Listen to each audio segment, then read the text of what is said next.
नमस्कार दोस्तों, जय माता दी। प्यारे भाइयों प्यारी बहनों, कैसे हो? बढ़िया हो?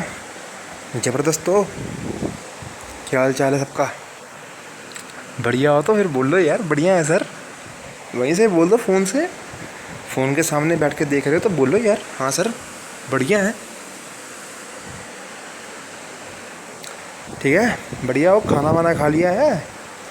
नहीं खाया तो खा लो, ऐसे भूखे पेट मत रहा करो। वीडियो लेकर आया हूँ आपके लिए नया एक,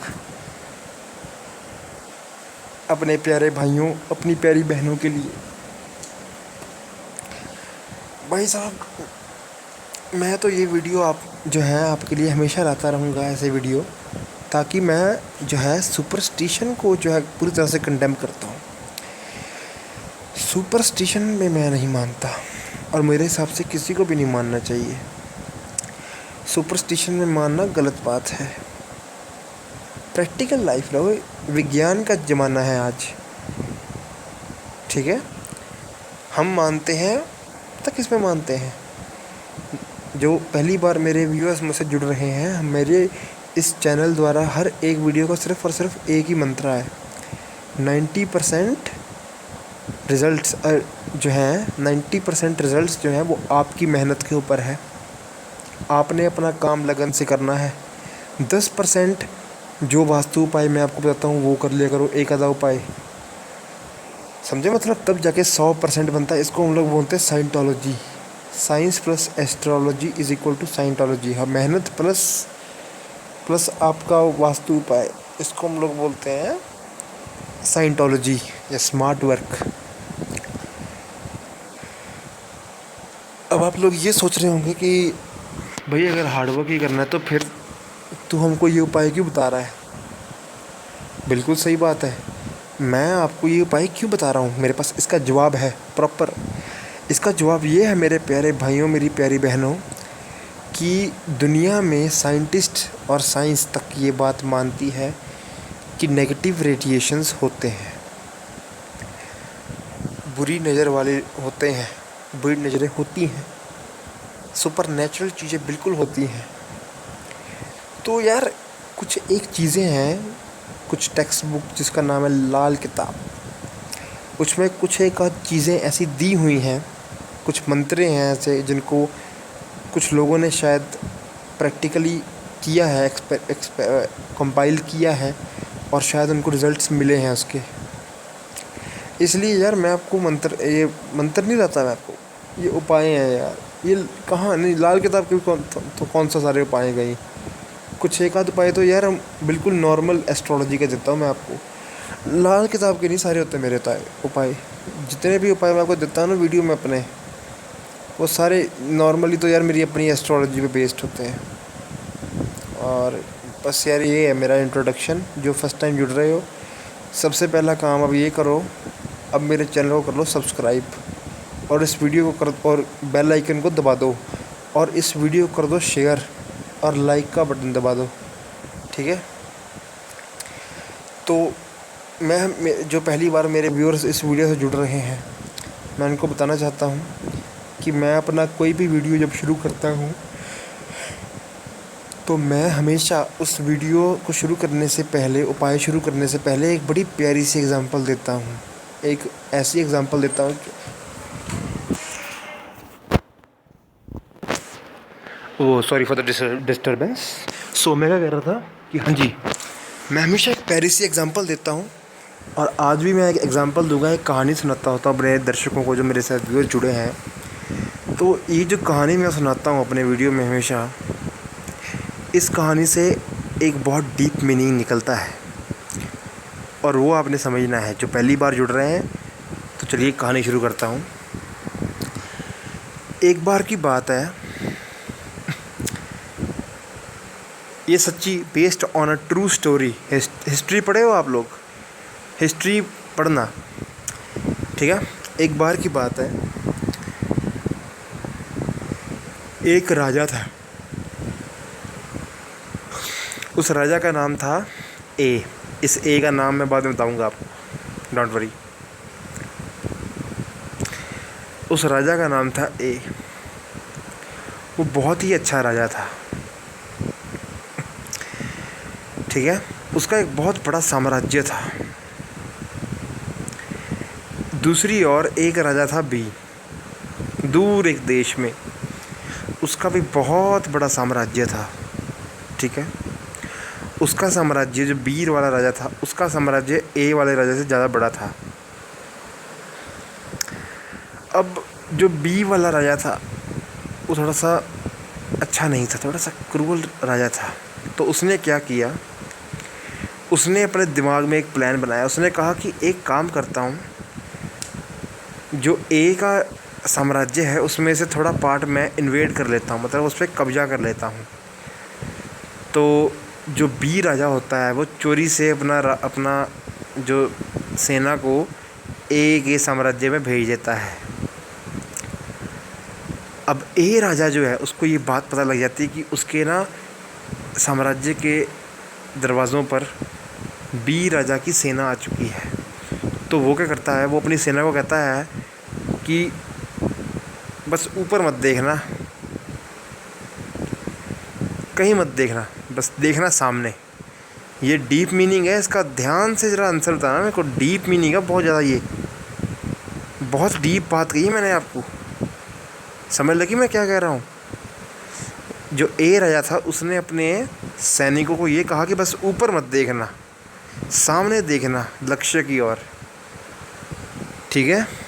उसके बाद उसने अपनी सेना भेज दी। युद्ध ख़त्म हुआ, ए जीत गया। ए की सेना में बहुत दम था, बी हार गया। बी ने कहा कोई बात नहीं, मैं हार गया हूँ, कोई बात नहीं, मैं फिर सेना भेजूँगा। फिर ए से हार गया। ए की सेना बहुत ताकतवर थी। ऐसा करते करते करते करते 16 बार बी राजा युद्ध में हारा, लेकिन ए राजा ने कभी बी के साम्राज्य को कब्जा नहीं किया, इन्वेड नहीं किया। 16 बार। अब 17वीं बार का टाइम आया, 17th टाइम। अब बी जो राजा था, साम्राज्य का राजा, वो बोला मैं खुद जाके लड़ूंगा। ये बात जब ए को पता लगी, ए साम्राज्य के राजा को, उसने कहा ये बात है तो फिर मैं भी खुद जाके लड़ूंगा। तो इन दोनों की सेनाएं आपस में टकराईं। बी फिर हार गया, लेकिन इस बार बी ने अकेले ने, बी जो राजा था अकेला, उसने बहुत जोश दिखाया। उसने कहा कि ये मेरी आखिरी हार है, अब अगली बार मैं हारूंगा नहीं। ए राजा फिर जीत गया। अब बी राजा जब वापस घर पे आया, बी राजा जब वापस आया तो बी राजा ना अपने कक्ष में बैठा हुआ था और बड़ा उदास था। उसने कहा कि मैं कभी भी हरा नहीं सकता उसको। फिर बी ने निराश होते होते एक अचानक उसकी नज़र एक चींटी पर पड़ी। उसने देखा कि एक चींटी थी। एक चींटी ना अपने सर पर, अपने ऊपर एक आटे का दाना लेकर जा रही थी। आटे का दाना जब लेकर जा रही थी, आटे का दाना गिर गया। उस चींटी ने पीछे मुड़ी, दोबारा उठाया, फिर उतरी, फिर बड़ी आ गई, फिर गिरी। उसने देखा चींटी ने कम से कम 20-30 बार ऐसा किया। तो उसको देखकर ये एक मन में थॉट आया कि भाई ये चींटी, इतना छोटा जानवर, जब 20-30 बार हार मानने को तैयार नहीं है, अपनी मंजिल तक पहुंच गई है, तो मैं तो फिर एक इंसान हूँ, मैं कैसे हार मान सकता हूँ। 17वीं बार, ठीक 1 साल बाद, उसने दोबारा अपनी सेना भेजी, इस बार एक प्रॉपर स्ट्रेटजी के साथ। और इस बार उसने नामुमकिन काम को मुमकिन करके दिखा दिया था।